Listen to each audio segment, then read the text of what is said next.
Welcome. My name is Linehan, and this is Maria Trakas, Doctors of Physical Therapy, here to talk to you today about injury prevention during yoga.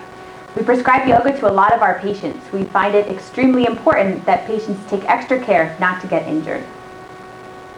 So what are the objectives of today's talk? So basically we're going to talk about some of the benefits of yoga, discuss the most common forms, review poses that may have an increased potential for injury, discuss some ways to modify those poses, and then provide some tips for overall injury prevention.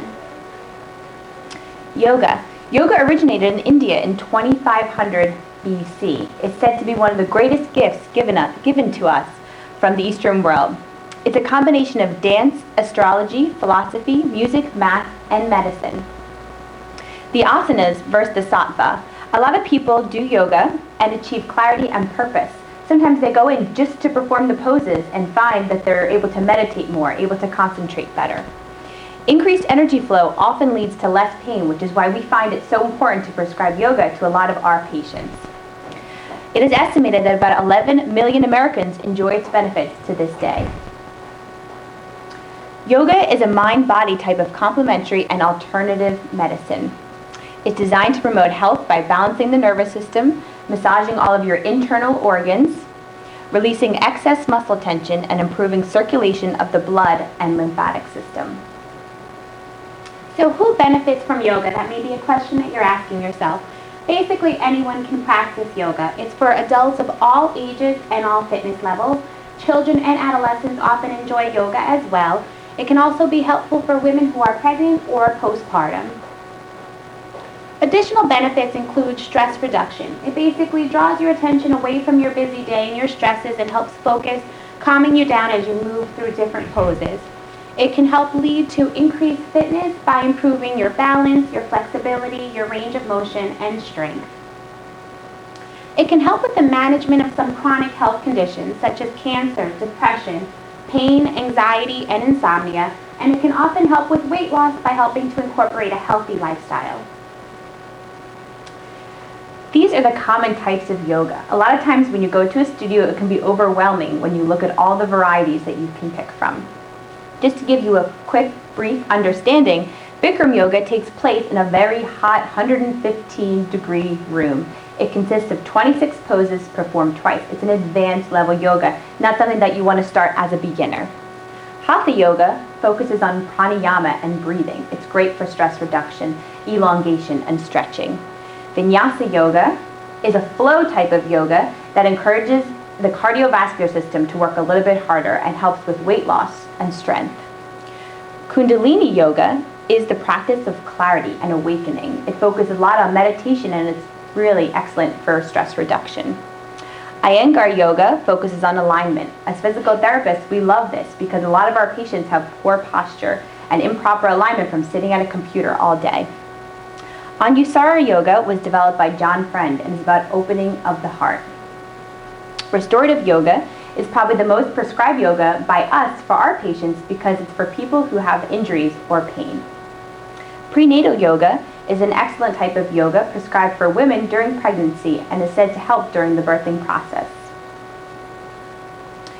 Unfortunately, there are injuries often associated with yoga, which is why we feel it's so important to take extra precautions. Yoga is considered a relatively safe form of exercise, but the injuries do happen. A lot of times the participants are very eager, and the instructors fail to give proper modifications to such big classes. People with prior injuries are more likely to also sustain further injuries. It's a good idea to have fundamental awareness of common injuries associated with yoga practice. That's the purpose of our lecture today. Knowing how you may potentially injure yourself might help you to become a little bit more cautious or take the proper modifications. A lot of time, the common yoga injuries can affect muscles, tendons, the bursas, ligaments that hold bone to bone, cartilage, and spinal discs, which is what we treat a lot here at Performance Spine and Sports Medicine. The 6 poses we're going to go through with you today are some of the most common that we see. Triangle, upward dog, standing forward fold, plow pose, downward dog, and chaturanga. So this is triangle pose. It's been helpful for relieving back pain, especially for women during their second trimester. It's shown to be therapeutic for helping with anxiety, flat feet, osteoporosis, infertility, neck pain, and sciatica. So how can we modify this pose? If you have knee pain, it's important to think about trying to keep your knees softly bent so as not to put excessive pressure on the knee joint. If you have high blood pressure, turning your head downward may help with that as well. If you're someone who has neck pain during this pose, you want to think about keeping your head looking straight and make sure that both sides of the neck are evenly long so that you're not putting more stress on one side of the neck versus the other. For beginners, you can try practicing this move against the wall, and also, as you saw in the picture, you can use a block if you can't reach the floor. This is upward dog, shown to be therapeutic for asthma, sciatica, depression, and fatigue. There are several ways to modify this as well. There are some considerations for those of us who have back injuries, carpal tunnel, headaches, or pregnancy. It doesn't mean that you cannot do this pose, just means that you should proceed with caution and listen to your body. If you're a beginner, you want to be cautious not to hang on your shoulders. Try to think about drawing your shoulders away from your ears and pulling your shoulder blades down toward your tailbone. You can also rest your thighs on a blanket or roll for comfort. The third one is the standing forward fold, also therapeutic for asthma, high blood pressure, infertility, osteoporosis, sinus issues, stress, depression, headaches, and insomnia. So you want to perform this pose cautiously, again, if you have any sort of back injury or surgery, or if you have a history of herniated discs. Again, you can try bending your knees so as not to put excessive pressure on your spine or the back of your knees. You can place your hands on a wall or a table to also get that stretch with a little bit less pressure on the spine.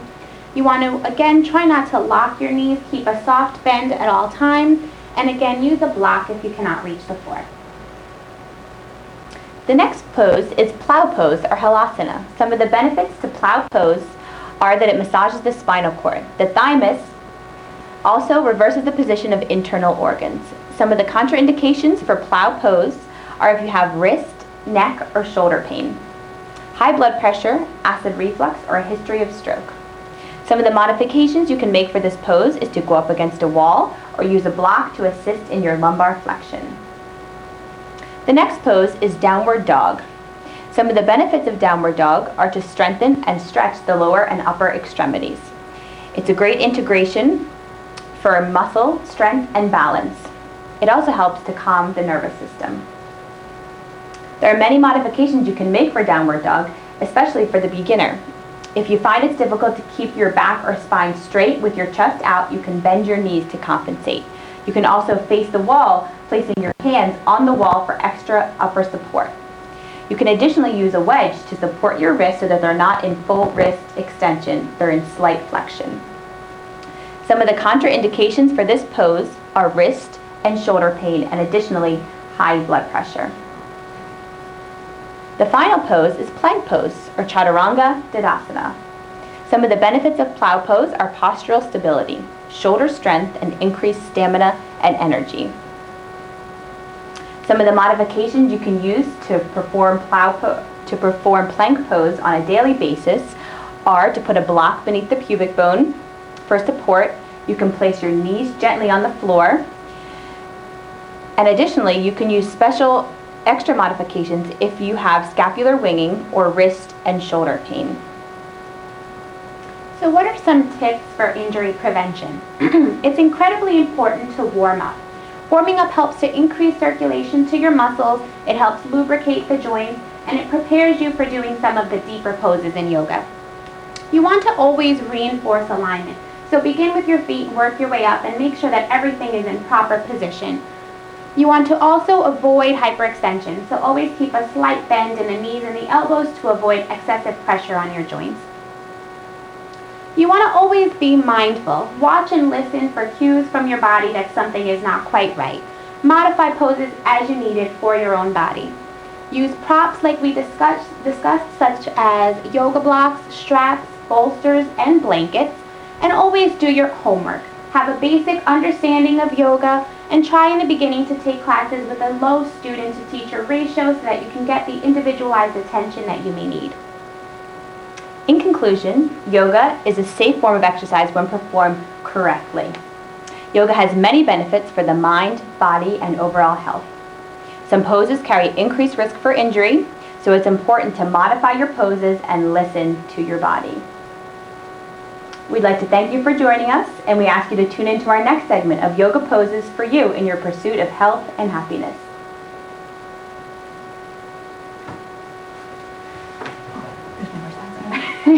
No, that's it. That's it.